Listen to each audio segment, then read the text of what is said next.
Dobro jutro. Najlepša hvala organizatorjem, da so mene postavili na začetek tega izvrstnega zbora. Imam samo 20 minut, tako da vas ne bom moril dolgo časa. In to je vse, kar bom povedal v krščanskih jezikih, naprej bom govoril v angleščini. Good morning. My name is Ervin Hladnik Milharčič. I'm a political journalist by trade. And I usually deal with war, famine, and strategies of mutual destruction. So the question why the organizers thought that I would be a good speaker to start this conference is legitimate. I will try to put a set of qualifications on the table. One is my address. I live on the Pope John Paul II Street number 3 in Ljubljana, which used to be the street of Count Zrinski, a Croatian, Hungarian hero of national resurgence, I think. But then the street, when the political circumstances changed and Croatian heroes were not in fashion anymore, a Polish pope became, by popular acclamation, the owner of our street. The street crosses the street of the Martyrs, and at the intersection of John Paul II and the Martyrs, the Shaheed, as the Arab says, is our house. The Street of the Martyrs is called so because the security forces, let's call them this way, of the partisan army shot the Ban, the governor of the province of Ljubljana, who had a house on that street, and the Italian occupation forces in 1942 shot 26, I think, citizens of Ljubljana, and there's a monument there. So on the other side, there's the Church of St. Joseph, which used to be the film studio of Viba, which after 1990 was, how to say that, re-Christianed into a church again. They used to call it the Church of Saint Viba, now it's the Church of Saint Joseph, who I think yesterday had his feast. So this is one of the qualifications that I can put on the table, my physical provenience. The second is that in 1991, when history started to change in this country, with a colleague of mine called Ivo Štandeker, they started to slowly remove the monuments from the streets of Slovenia. And the streets, names of the streets were changed, plaques disappeared, but in a very gentle way. This was not done with dynamite like in Croatia, the process you can see downstairs. This was done very smoothly. And we proposed, because there was a big discussion about what to do with the monuments, we had a satirical column at the end of a weekly magazine called Medina, and we proposed that every monument in the country should get a postscriptum set in stone. And we designed, I mean, the last page was, it was not a very noble page, let's put it like this. It was dedicated to political satire. So we constructed a little plaque that should be put as a postscriptum on every monument, because it looked like civil war would start again over the monument, and the text should read like this. Long live fallen heroes, their innocent victims, the people who shot them, the occupational forces, the collaborators, the traitors, the allies, the powers of the Axis, all of you who gave your young lives for country, religion, faith, church, socialism, Aryan race, revolution, democracy, and freedom. And this plaque was put by the very grateful descendants of everybody. This was our contribution to the reinterpretation of the history of monuments of this country. The pretext for my being here is a piece that I wrote for my newspaper on the occasion of the attack on Charlie Hebdo in Paris. At the time, I was in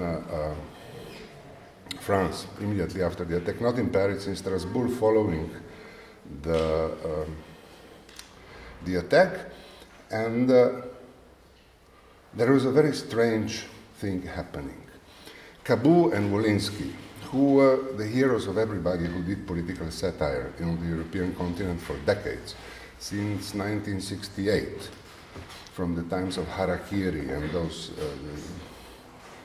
projects of the ultra-left, which was then one of the powers in European politics. They were heroes for one day. For one day, everybody in Europe was expressing solidarity. The Je suis Charlie was on the lips of everybody. When I entered the building of the European Parliament in Strasbourg, they gave me a sticker, which I can show to you. This was handed out, I put it on my iPad, this was handed out at the door. The Je suis, every MP, every European parliamentarian had the Je suis Charlie on his chest. You know, everybody from the fascists to the leftists. And at the same time in Paris, they had a manifestation of solidarity with not the satirical newspaper, but with freedom of expression. And freedom of expression was sort of, for a few hours, absolute. You know, we were prepared to put our bodies in defense of freedom of expression. But already when I entered the building of the parliament and I started to ask MP, really, so, you know, freedom of expression, the reaction was, yes, we absolutely support freedom of expression, but at the same time, of course, one shouldn't offend, you know, especially you shouldn't offend religious feelings.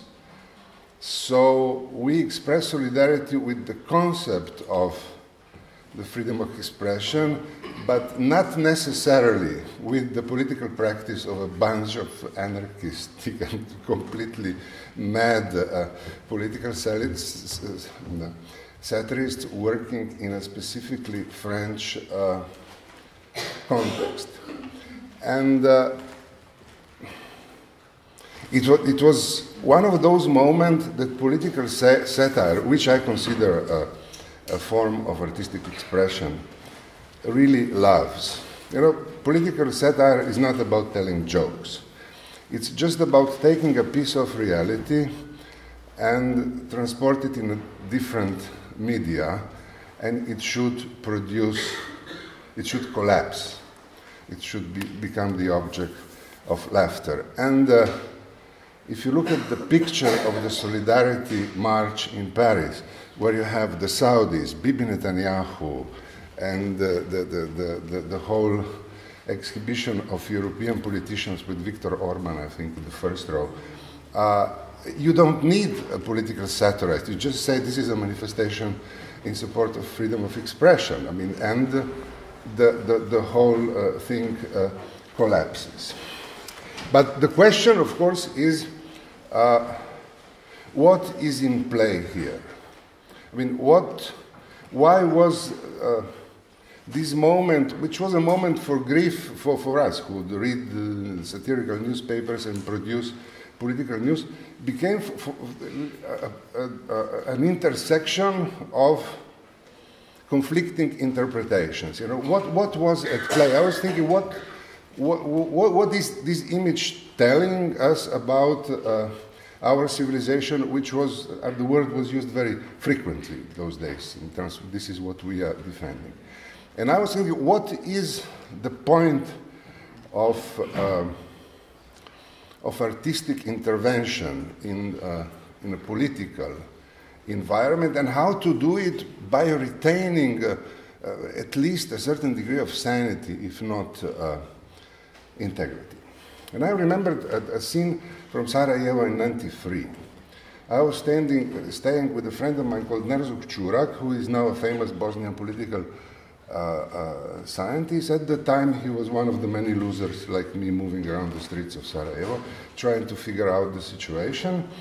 And each morning, we had to cross two streets. His own street, which was dedicated to King Tvrtko, and the next one was Tršćanska, which was the most famous street in Sarajevo,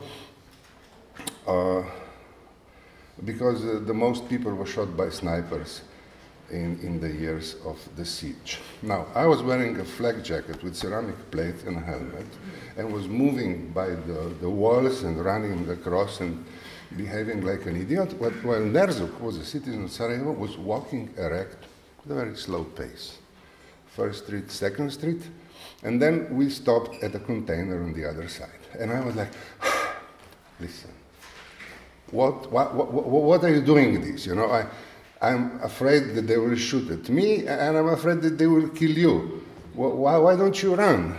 And he looked at me and he said, you really don't understand, huh? I said, no. He said, this is how I walk. This is how I walked always. This is my pace. The hell I will let the idiot on the hills. It was the Jewish cemetery where the snipers were, the old Jewish cemetery of Sarajevo. And they were hiding behind the stones. He said, the hell I'm going to let the idiot change my pace. And then I said, okay, let's stop. Let's stop here. Let's discuss this. Okay, because I had to write about it. And there was a little poster on the container, and it says, Waiting for Godot, directed by Susan Sontag. It was that year Susan Sontag brought William Beckett's Waiting for Godot, it is Beckett, right, to Sarajevo. And I had my doubts whether, what's the point of bringing such a desperate play about waiting into a city that is depressed anyway. And I asked Nerzuk, what's the point of having Godot in Sarajevo? And he gave me the most beautiful line about the situation in Sarajevo. He said, I said, what is Godot doing here? He said, he's waiting for Estragon, Vladimir and Estragon. And I said, okay. And I said, what's the point? I mean, are you mad? And he said, no, this is normality. And I said, why don't you dig trenches and, acknowledge that there's a war going on and behave like normal people and sort of move around like rats? And he said, because this is the point of resistance. He said, the trick of the siege is an old political trick of creating an emergency situation. That what the environment tries to force you is by claiming that there's an emergency situation, you adapt your ways to the emergency and acknowledge that your freedom is limited by objective circumstances, not by a subjective madness of a wild man in the hills. Which is exactly the logic that I was hearing in Strasbourg in the European Parliament, that because the whole continent is besieged by madness, we have to limit freedom of expression, of movement, and take away the passports of anybody who goes to fight against ISIS, and this is logical. Now,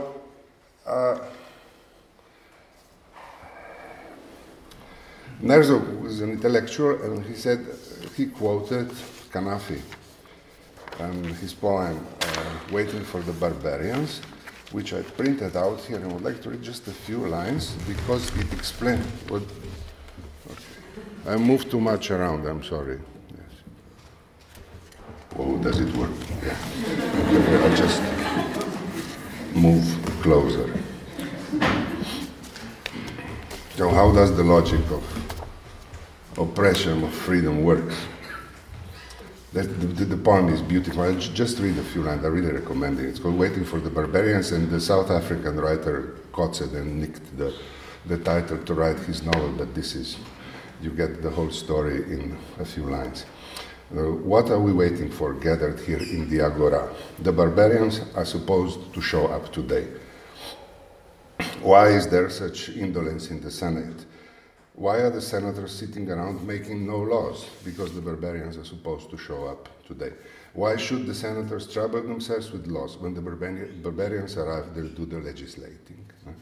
Why has our emperor risen so early in this morning, and why is he now enthroned at the city's great gate, sitting there in state and wearing his crown? Because the barbarians are supposed to show up today. Then he goes through every section of the political life of the city, which is immobilized and forgets about its mission because the barbarians at the gate. And then he ends by, why is everyone so suddenly ill at ease? It's evening. And confused. Just look how solemn their faces are. Why are the streets and the squares all at once empty, as everyone heads for home lost in their thoughts? Because it's night now and the barbarians haven't shown up. And there are others just back from the borderlands who claim that the barbarians no longer exist.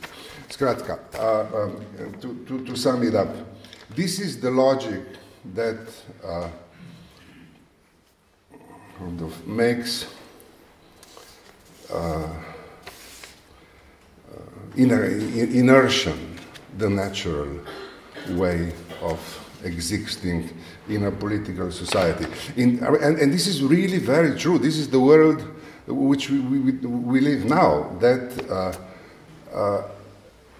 every argument, every political argument you hear about anything practically, it's because the barbarians are somewhere waiting to attack our values, and this is why we have to voluntarily give our values away. Now, you know that this is not normal. There is a good test. When the political situation becomes self-satirizing, let's put it like that, when you really don't have even to interpret political sentences, but you just have to take them out and quote them. Or if you read the newspapers and suddenly you laugh at a very serious story. Now, a few weeks ago, maybe a couple of months, you could read in the news that on the Red Square in Moscow, the police arrested 2 Russian citizens who were trying to resurrect the corpse of Lenin by sprinkling it with holy water. This is a Reuters headline. And they were shouting, "Rise up and go away." Their name were Oleg Basov and Evgeny Avilov, and they are 2 artists that belong to a group of artists that call themselves the Blue Rider, after Vasily Kandinsky's idea. And they were on their way to Siberia, I guess. What they did was, I mean, what was beautiful about their action was the artistic consistency. The day before, they went to the church across the street, and they bought 2 liters of holy water, and then the next day brought it to the Mausoleum, and they had a video artist with them, shot everything on video and posted it on YouTube, where you can see it under the title The Exorcism of the Devil and the Desecration of the Mausoleum. And this was, the way I told you, this was the Reuters agency news. And then you have other nice, in my private archive, but it's all taken from the news. Forget Pussy Riot. That's that's pretty famous. But there is a guy called Peter Pawlenski who had the brilliant idea of nailing his scrotum with a nail like this, and you know, this hurts. I mean, nailed himself to the red square through, I mean, the reproduction organ, I don't know how to say it. And then he was arrested, the thing was clinically removed, he was arrested and brought to the madhouse, but where they, he was put under psychiatric care, but they decided that he's completely sane because that was an artistic using of the freedom of expression, and he did many other things, burned tires on the bridges in Moscow in protest of the Maidan, of the occupation of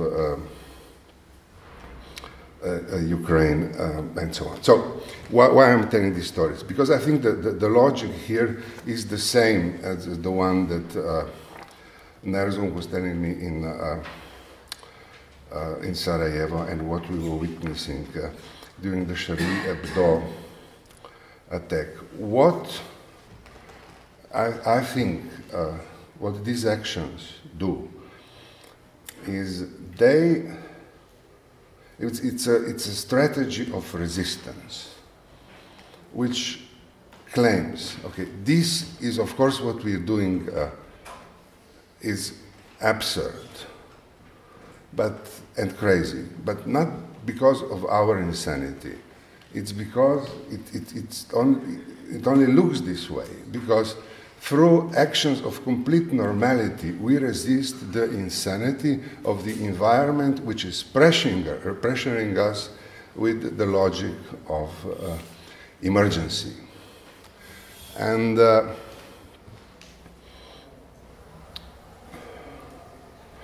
there are many ways to explain the mechanism behind it. The one that I like is that, of course, if you want to intervene in the political environment in which you live, you have to be a force of good. But how do you do it? And I think there's a very elegant way. If you're an artist, of course, you acknowledge that there are forces of evil, like George Bush used to say, controlling the whole world in which we live. Yes, they're there. Evil exists. This is a quote from George Bush. What you do as an artist in any field in order to create good is you manipulate the forces of evil. And with the manipulation of the forces of evil, you create good. And the easier it is to do, the more desperate the situation gets. And I think that somehow the more the expression of power is evident in the official artistic representation of the monumentality of historical moments, the easier it is to do. There are moments when the ideology set in stone and these huge canvases turns around and shows itself as a good joke, which Jasmina Tibic smiles because she's somebody who exploits these situations to the limits. For me, the moment of real revelation was Betina, when Croatia, and I was talking about this yesterday, when Croatia entered the EU. I did a story about the borders of Europe and ended up in Betina, where the monument to the Russian liberators is.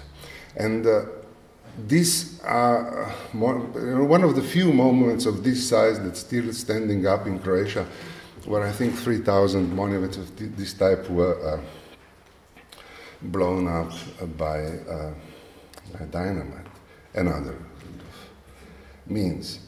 And Betina stayed there because it was, I think, occupied by other forces, let's put it like this. And now that monument is standing there in all its glory. It's the monument to the Russian troops, I think 5,000 of them who died in the Battle of Betina, when the Soviet army was chasing, together with the partisan army, the Germans towards Slovenia, where we still have to erect monuments to their memory. They were, the monument was built as one of the most fantastic expressions of the state that asserts itself as victorious over history. And you have sort of monuments of Russian troops pointing somewhere. The guns and the faces, the flags, everything is pointing into one direction. This must have worked brilliantly when the monument was erected. Now, it's still there, and that's the border of the European Union. It's on a little hill above the Danube. On the other side is the east. And everything is pointing towards Moscow. So you have the monuments to the Soviet liberators of European territory standing guard at the gate of fortress of Europe against the invading hordes from the east. Now, and I see if this is not a great sort of moment of manipulation of forces in order to do the best that one can make, which is to make you sit in front of a great tragedy and put a smile on your face. Thank you very much.